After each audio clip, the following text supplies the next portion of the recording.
નમસ્કાર ટીવી 9 સમાચારો સાથે હું છું કોમલ। વૈશ્વિક મહામારીની વચ્ચે દેશભરમાં આજે દિવાળીના મહાપર્વની હર્ષોલ્લાસ સાથે ઉજવણી કરવામાં આવી રહી છે। આજના દિવસે વહેલી સવારથી જ નાગરિકો ધાર્મિક સ્થળો અને મંદિરોમાં ભગવાનના દર્શન કરીને ધન્યતા અનુભવી રહ્યા છે। તો આજના દિવસે મંદિરોમાં પૂજાપાઠનું પણ અનોખું મહત્વ રહેલું છે। આજના દિવસે નાગરિકો પોતાના પરિવારજનોને દિવાળીની શુભકામના આપતા હોય છે, તો વેપારીઓ પણ પરંપરાગત રીતે ચોપડા પૂજન કરી દિવાળીના તહેવારની ઉજવણી કરતા હોય છે। તો વેપારીઓ ચોપડા પૂજન દ્વારા વેપાર ધંધામાં બરકત આવે તે માટે ભગવાનને પ્રાર્થના કરતા હોય છે। તો આજના આધુનિક યુગમાં ચોપડાની જગ્યાએ લેપટોપ અને કોમ્પ્યુટરની પૂજા કરવામાં આવે છે।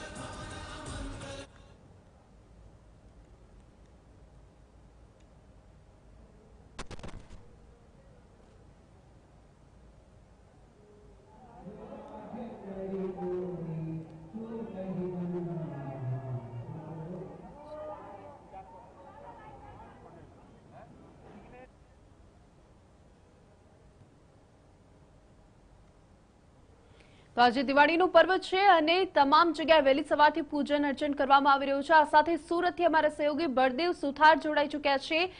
બળદેવ, ખાસ કરીને આજે માહોલ કેવો છે અને આજે ચોપડા પૂજનનું વિશેષ મહાત્મ્ય?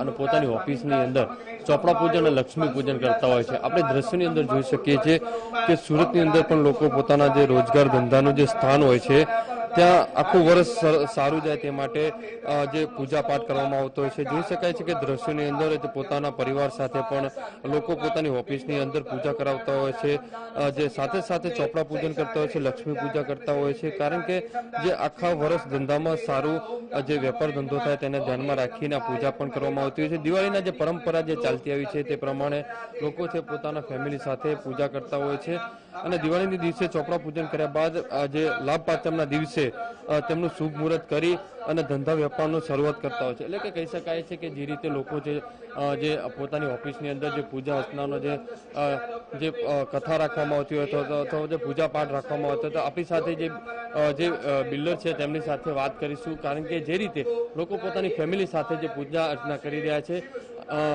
નરેશભાઈ, કઈ રીતની પૂજા અર્ચના કરવામાં આવે છે દર વર્ષે? જો દર વર્ષે દરેક વ્યાપારી મહાલક્ષ્મીજીનું પૂજન કરે, કેમ કે આજે મહાલક્ષ્મીજીનો પ્રાગટ્ય દિવસ છે। મહાલક્ષ્મી આજના દિવસે ધરતી પર પ્રગટ્યા હતા, એટલે આ રીતે મહાલક્ષ્મીને ધ્યાન કરીએ, એની પૂજાપાઠ કરીએ, એટલા માટે ચોપડા પૂજન આજે કરવામાં આવે છે। જે રીતે જોઈ શકાય છે કે પોતાની ફેમિલી સાથે પોતાની ઓફિસ હોય છે અથવા તો પોતાનો જે રોજગાર વ્યવસાય હોય છે અથવા પોતાના ઘરે પણ આ રીતના પૂજા અર્ચના કરવામાં આવતી હોય છે।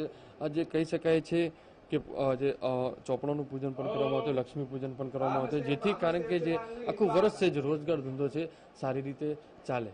કેમેરામેન સંજય ચંદેલ સાથે બલદેવ સુથાર, ટીવી 9 સુરત।